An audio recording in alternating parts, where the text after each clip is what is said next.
حضرت عائشہ صدیقہ رضی اللہ عنہا نے فرمایا کہ کون کہتا ہے جو کہتا ہے وہ جھوٹا ہے.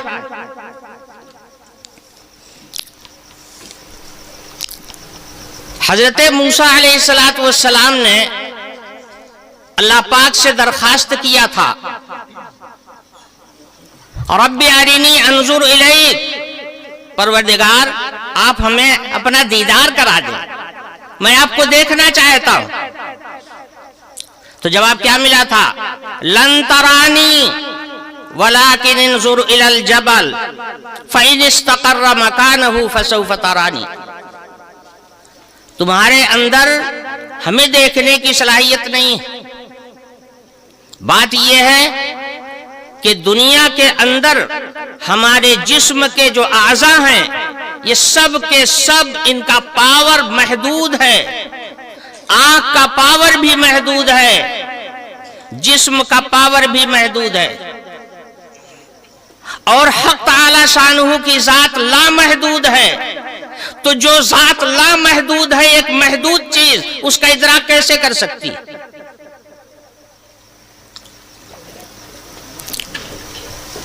حدیث شریف کے اندر موجود ہے، حضور اکرم صلی اللہ علیہ وسلم نے حضرت جبریل سے پوچھا کہ جبریل کیا آپ نے اللہ پاک کا دیدار کیا ہے؟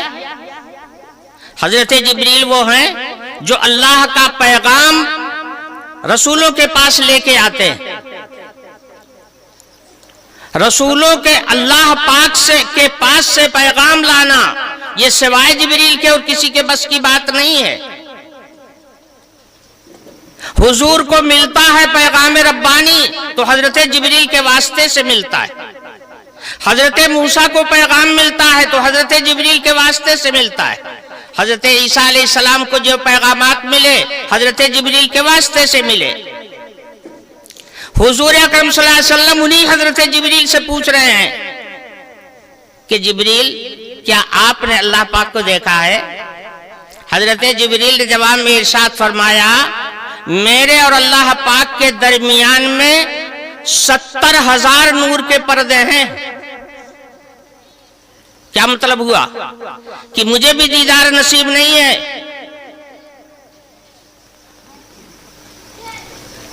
حدیث شریف میں موجود ہے کہ جب پیغام ربانی چلتا ہے حق تعالی شانہ تکلم فرماتے ہیں، کلام فرماتے ہیں،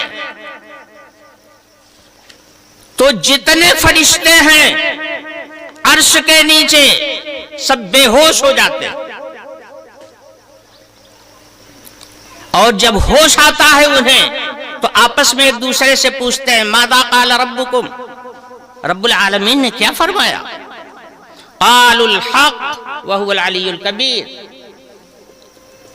آپس میں فرشتے جواب دیتے ہیں حق تعالی نے حق بات ارشاد فرمائی، اور پھر اس کے بعد آپس میں چرچا ہوتا ہے. یہ پیغام فرشتے سنتے ہیں، سن کے بے ہوش ہو جاتے ہیں. ہوش آتا ہے تو یہی فرشتے پیغام لے کر کے آگے بڑھتے ہیں. جناب رسول اللہ صلی اللہ علیہ وسلم کے پاس جب پیغام ربانی پہنچتا ہے تو حضور اکرم صلی اللہ علیہ وسلم کے بدنی کیفیت ایک دم متغیر ہو جاتی ہے. حدیث شریف کے اندر موجود ہے کہ جب وحی کا نزول ہوتا تھا تو حضور اکرم صلی اللہ علیہ وسلم کا سر جھک جاتا تھا، کان بند ہو جاتا تھا، پوری دنیا سے ایک دم یکسو ہو جاتے تھے. کوئی بات کوئی بول نہیں سکتا تھا، اگر کوئی بولتا تو حضور سن نہیں سکتے تھے. ایک دم ایک مدہوشی سی کی کیفیت ہو جاتی تھی.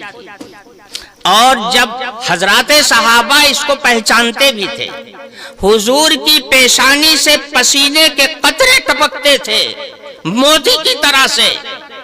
حضرات صحابہ حضور کا چہرہ دیکھ کے سمجھ جاتے تھے کہ حضور پر اس وقت نزول وحی ہو رہا ہے. اور جب وہ آثار چھٹ جاتے، آثار ختم ہو جاتے، تب حضور اکرم صلی اللہ علیہ وسلم اسی وقت